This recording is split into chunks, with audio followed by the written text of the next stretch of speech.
गुनाहों का देवता धर्मवीर भारती का अत्यंत प्रसिद्ध उपन्यास है, जिसमें प्रेम, त्याग, सामाजिक मर्यादा और आत्मसंघर्ष की गहरी कहानी प्रस्तुत की गई है। कहानी का केंद्र चंद्रकुमार और सुधा है।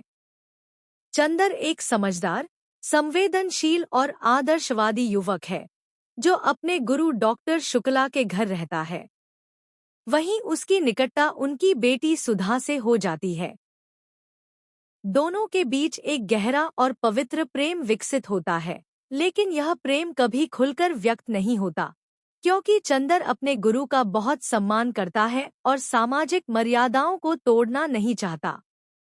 जब सुधा के विवाह की बात आती है, तो चंदर अपने दिल की बात छुपा लेता है और स्वयं ही उसकी शादी किसी योग्य वर से तय कराने में मदद करता है।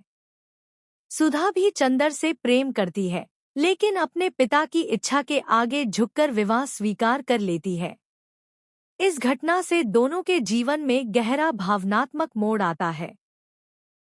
सुधा अपने नए जीवन में चली जाती है और चंदर अंदर से पूरी तरह टूट जाता है। सुधा के जाने के बाद चंदर के जीवन में खालीपन और बेचैनी आ जाती है।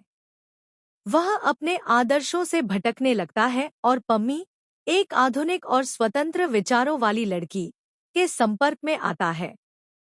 पम्मी के साथ उसका रिश्ता उसे प्रेम और शारीरिक आकर्षण के बीच के अंतर को समझने पर मजबूर करता है, लेकिन वह सच्चा संतोष नहीं पा पाता।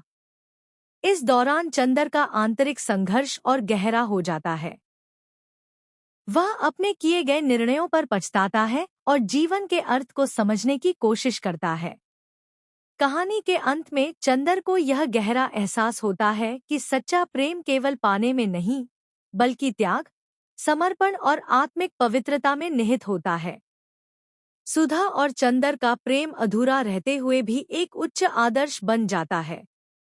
यह उपन्यास दिखाता है कि कैसे सामाजिक बंधन, कर्तव्य और व्यक्तिगत भावनाएं आपस में टकराती हैं और इंसान को कठिन निर्णय लेने पड़ते हैं।